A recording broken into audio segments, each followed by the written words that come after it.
नमस्कार दोस्तों, स्वागत है आप सभी लोगों का एक बार फिर से हमारे YouTube चैनल में। दोस्तों, आज की इस वीडियो में हम आपको बताएंगे 12 फरवरी माघ पूर्णिमा के अचूक उपाय। माघ पूर्णिमा स्नान दान, शहद से करिएगा उपाय, गाय के दूध से करिएगा उपाय, हल्दी से करना है सबको उपाय, चावल के दाने का उपाय। पूरा परिवार दुख दर्द और कष्ट हो जाएंगे दूर। जानिए संपूर्ण जानकारी, वीडियो को पूरा जरूर देखिएगा। श्री शिवाय नमस्तुते। हम सबको पता है कि 12 फरवरी को माघ पूर्णिमा का बहुत ही विशेष दिन है। सभी पूर्णिमा में जितनी पूर्णिमा होती हैं, सबसे बड़ी पूर्णिमा कोई मानी जाती है तो वह माघ पूर्णिमा मानी जाती है। अगर आप सभी लोगों को माघ पूर्णिमा का स्नान दान के अवसर पर इन 4 महा उपाय को कर लेते हैं। ये सबसे फेमस, सबसे प्रसिद्ध उपाय है। पूर्णिमा के देखो इस टाइम पर प्रयागराज में लोग माघ पूर्णिमा की डुबकी भी लगा रहे हैं, तो पूर्णिमा की डुबकी भी लगा सकते हैं। तो आप सभी के लिए बहुत ही सुनहरा सा मौका है, इस उपाय को जरूर करिएगा। आज हम लोग सबसे पहले उपाय की बात करेंगे जो आपको शहद से करना है। दूसरा उपाय आपको गौ माता के दूध से करना है। तीसरा उपाय आपको हल्दी से करना है और चौथा उपाय आपको चावल के दाने से साथ में करना है। तो इन सभी उपायों की बात वीडियो में करेंगे, तो वीडियो को पूरा जरूर देखिएगा। चलो समझने की कोशिश करते हैं। सबसे पहले यहाँ पर आप सभी को लेना होगा शहद। आपको एक चीज़ का ध्यान रखना होगा कि इस उपाय को हम किसके लिए कर रहे हैं। कहने का मतलब इससे आपको बेनिफिट क्या है, फ़ायदे क्या हैं। जैसे कोई भी घर में आपके इंसान है जिसको चिड़चिड़ाहट बहुत ज़्यादा रहती है, मतलब कि हर इंसान हमेशा चिड़चिड़ा में रहता है, बहुत ज़्यादा परेशान, बहुत ज़्यादा दिक्कत में रहता है, गुस्सा क्रोध चीज़ों में मन में भारी रहती है, तो आपको शहद लेना है। बहुत ज़्यादा नहीं लेना है, बट हाँ कम से कम 1 चम्मच के आसपास शहद लीजिएगा। अब शहद को लेकर के आप यहाँ पर एक नियम पहले से समझ लो। वैसे इस उपाय को जो भी माताएं पिता हैं वह कर सकते हैं अपने बच्चों के लिए, हस्बैंड के लिए, वाइफ के लिए भी, किसी के लिए भी। लेकिन जो व्यक्ति परेशान है, अगर यह उपाय उस व्यक्ति के हाथों से कराओगे तो उसका उपाय रिजल्ट 100% मिलेगा। ठीक है ना। इस तरीके से करना है। जो भी व्यक्ति चिड़चिड़ा है, सबसे पहले काम करना है, जितनी भी शहद आपके पास में है उस शहद को चंदेश्वर महादेव, देखो चंदेश्वर देवता जो होते हैं उनको शलन और उनको शीतलता मानी जाती है। और फिर आप घर में शीतलता लाने के लिए, मतलब ठंडापन, घर में कभी भी कोई इंसान गुस्सा ना करे, इसलिए जो भी आपके पास में शहद है उस बार 5 में 1 शहद चम्मच लेना है। उसमें थोड़ा थोड़ा करके 5 बार महादेव के शिवलिंग के ऊपर क्या करोगे, आपको चढ़ा देना है। जब चढ़ाओगे तो कौन से महादेव का नाम लोगे, चंदेश्वर महादेव। इतनी बातें क्लियर हो गई। अब जो दूसरा काम क्या करना है, जो शहद 5 बार चढ़ाया है, जो व्यक्ति चिड़चिड़ा है, अगर पेरेंट्स यानी कि माता पिता अगर इस उपाय को उस व्यक्ति के लिए कर रहे हैं तो उस व्यक्ति का नाम गोत्र बोल करके शहद का लेप खूब अच्छे से महादेव के शिवलिंग के ऊपर कर दो। अगर आप मान लीजिए कि वह व्यक्ति खुद करना चाहता है उपाय को भी, जो भी इंसान गुस्सा करता है, तो उस व्यक्ति के हाथों से इसका आप क्या करवाओगे, लेप कराना है। लेप कराने के बाद शहद का लेप हो गया। अब एक चीज़, जी हाँ, मैं आपको बताने जा रही हूँ ताकि आप चीज़ों को समझ पाओ। मैं चाहूँ तो बता सकती हूँ, बट यहाँ पर आपको बता रही हूँ ताकि आप समझ जाएं। अपने तीनों उंगली से शहद को लगाना है और शहद का लेप कर दिया। इसी शहद के ऊपर यानी कि अपनी 3 उंगली से इस शहद से ओम का निर्माण कर देना है। और फिर आप सभी लोगों को एक लोटा शुद्ध जल तांबे के लोटे से श्री शिवाय नमस्तुते का जाप करके अगर आप इस माघ पूर्णिमा के अवसर पर जल को समर्पित कर देते हैं तो आपके घर परिवार में कोई भी चिंता नहीं हो सकती। कोई इंसान क्रोध नहीं करेगा, गुस्सा नहीं करेगा। पूरी फैमिली, पूरा परिवार आपका बहुत ज़्यादा खुश रहेगा।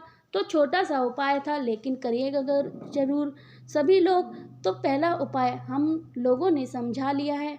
अब हम हमारा शहद के साथ आगे बढ़ते हैं। अब इस वीडियो में हम अपने दूसरे उपाय की तरफ, जो आपको करना है गौ माता के दूध के साथ में। देखिए, सबसे पहले समझ लो कि अगर यह गौ माता के दूध से उपाय को करते हैं तो हमें इससे फ़ायदे क्या होने वाले हैं। अगर आपके घर में धन संपदा की कमी है, यानी कि कहने का मतलब है कर्जे में डूबे जा रहे हैं, कर्जे से आपको छुटकारा नहीं मिल पा रहा, देखिए इस उपाय को निश्चित तौर पर ज़रूर करिएगा, ठीक है ना। देखिए दूध का क्या करना है, आपको बहुत ज़्यादा लेना नहीं है, मैंने आपको बताया है। आप थोड़ा सा दूध लीजिएगा, गौ माता का लेना है। साथ ही साथ महादेव की सबसे प्रिय चीज़ कौन सी है, बेलपत्र। अब देखो आपके घर में माँ लक्ष्मी की बहुत ही ज़्यादा है, तो आप सभी को जो बेलपत्र लेना है, इस बेलपत्र की 3 पत्ती पर दूध को हल्का हल्का गिरा देना है, मतलब 2-2 3-3 बूंद। आप क्या करेंगे, बेलपत्र पर दूध लगाएंगे। जब दूध लग रहा है तो आप माता लक्ष्मी का सबसे प्रिय मंत्र आपको बताने जा रही हूँ। इस मंत्र को सभी लोग कमेंट सेक्शन में लिखोगे, ताकि कम से कम इसी बहाने से तो हमें हाथों से मंत्र को लिख देते हैं। क्या लिखोगे, ओम श्री नमः। क्या लिखना है, ओम श्री नमः। इस मंत्र का स्मरण करते हुए बेलपत्र की 3 पत्ती को दूध पे लगाना है। लगाने के बाद में तांबे का लोटा लीजिएगा, उसके अंदर जल भरिएगा। माघ स्नान का यह दिन है, तो गंगा जल क्या होगा, डालना अनिवार्य हो जाएगा। गंगा जल डाल देना है और फिर पहुंच जाना है महादेव के शिवलिंग के पास। फेस रखिएगा उत्तर दिशा, नॉर्थ डायरेक्शन। सबसे पहला काम करोगे, जो भी दूध आपके पास में बचा हुआ था, उस दूध को महादेव के शिवलिंग के ऊपर चढ़ा देना है। पहले दूध चढ़ा दियो। दूध चढ़ाने के बाद में आपको, आपके पास में बेलपत्र है, उस बेलपत्र को रिद्धि सिद्धि का स्मरण करते हुए महादेव के शिवलिंग के ऊपर चढ़ाएंगे। जब बेलपत्र चढ़ाओगे, डंडी जो होगी माता अशोक सुंदरी की तरफ होगी, पत्ती का पोजीशन हो जाएगा उनकी तरफ, ठीक है ना, समर्पित हो गया। जब आपके पास में तांबे का लोटे में जल है, उस जल को धन प्राप्ति के लिए किसका ध्यान करते हुए, कुंडकेश्वर महादेव, इन महादेव का नाम स्मरण करते हुए अगर आप जल को समर्पित करते हैं, तो किसी भी वजह से घर में धन संपदा की कमी रहती है, वह समस्या आपकी दूर हो जाएगी। यहाँ पर 10 सेकंड में आपकी छोटी सी बात बताना चाह रही हूँ कि आप उपाय करेंगे, साथ ही साथ कुछ आपका दिमाग लगेगा धन संपदा को बचाने के लिए। क्या दिमाग लगेगा, आप महीने में 30 तारीख है या 31 तारीख को एक कमरे में चुपचाप अकेले बैठो, कॉपी ले लो, पेन ले लो और सोच करके देखो कि इन 3 दिनों में, 30 दिनों में ऐसी कौन से खर्चे किए हैं इस महीने जो हमें नहीं करने चाहिए थे। अगर आपने ये खर्चे नहीं करते तो हमारे जीवन अच्छे से चलता। हमने ऐसा कौन सा खर्चा किया है जो फिजूल खर्ची था, उसी खर्चे को अगले महीने से बचाना स्टार्ट कर दो। आपके घर में माँ लक्ष्मी का आगमन हो जाएगा। और जब आप फिजूल खर्चे करते हैं तो माता लक्ष्मी नाराज हो जाती हैं, इसलिए बचा कर रखिएगा। और किसी को देखिएगा तो सोचना मत करो कि उसके पास है, उसके पास बनने की कोशिश करो, इतनी मेहनत करो, बट कॉन्फिडेंस मत गिराओ, ठीक है ना। चलो आप सभी को गाय के दूध का यह उपाय समझ में आ गया होगा। आगे बढ़ते हैं इस वीडियो में हम अपने तीसरे उपाय की तरफ, जो आपको अपनी हल्दी से करना है। देखिए जब भी हल्दी की बात आती है, आपके माइंड में एक बात होनी चाहिए, यह स्पेशली होगा 2 लोगों के प्रेम को बढ़ाने के लिए। जैसे घर में मान लो कोई भी ऐसा इंसान है जो आपस में हमेशा लड़ता झगड़ता रहता है, तो आप इस उपाय को करोगे, ठीक है ना। पूर्णिमा का यह उपाय जरूर करिएगा, लेकिन उससे पहले वीडियो को लाइक कर दीजिएगा। अभी तक चैनल को सब्सक्राइब नहीं किया है, मेरी आवाज़ पहली बार सुन रहे हैं तो चैनल को ज़रूर सब्सक्राइब करिएगा, ठीक है ना। चलो अब यहाँ पर सभी लोगों को पहले हल्दी लेना है। हल्दी का एक गाढ़ा सा पेस्ट तैयार कर लो, मतलब ऐसा नहीं कि बहुत पानी जैसा, बट गाढ़ा सा। अगर फिर कोई भी पत्ता ले लो, कोई भी एक पत्ता ले लो जो आपके घर में अवेलेबल हो। अब कोई भी एक पत्ता ले सकते हो, उस पत्ते के ऊपर 2 बिंदी लगानी है। कितनी लगाओगे बिंदी, 2 बिंदी लगानी है। एक अपने नाम की, दूसरी बिंदी उस व्यक्ति से जिससे प्रेम को बढ़ाना है, उस व्यक्ति के नाम की दूसरी बिंदी। अगर आप इस पत्ते को उठाओगे और लेकर कहाँ पर जाओगे, भोले शंकर के शिवलिंग के पास में। लेकिन पास में जाकर प्रार्थना तो जरूर करोगे, लेकिन वह हल्दी वाला पत्ता चढ़ाना नहीं है। चढ़ाने मंदिर के भोले शंकर का मंदिर जो होगा उसके पीछे कहीं पर भी उस पत्ते को रख के चले आओ।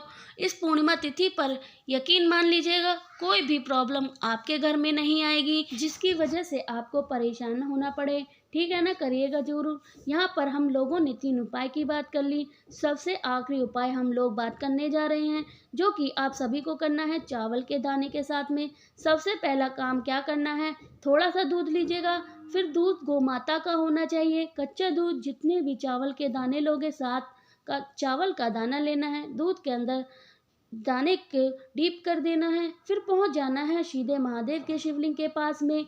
जाने से पहले जो चंद्र देवता हैं उसके पास में जाकर से विनती करके, प्रार्थना करके, और फिर महादेव के शिवलिंग के पास जाओगे। एक नाम बोलकर दूध के साथ अगर आप उस चावल के दाने को अपने जीवन के कष्टों को कह कर के समर्पित कर देते हो, बालचंद्रेश्वर महादेव, फिर से बोल रही हूँ किसका नाम, बालचंद्रेश्वर महादेव के नाम से अगर आप इस उपाय को कर लेते हैं तो आपके परिवार में कोई दिक्कत नहीं आती। मैंने कोशिश की आप सभी को अच्छी तरीके समझाने की। वीडियो पसंद आई तो लाइक कर देने का, कुछ पूछना है नीचे कमेंट सेक्शन में पूछ सकते हो। और जितनी भी मेरी बहन भाई पहली बार आवाज़ सुन रहे हैं तो चैनल को सब्सक्राइब जरूर करिएगा।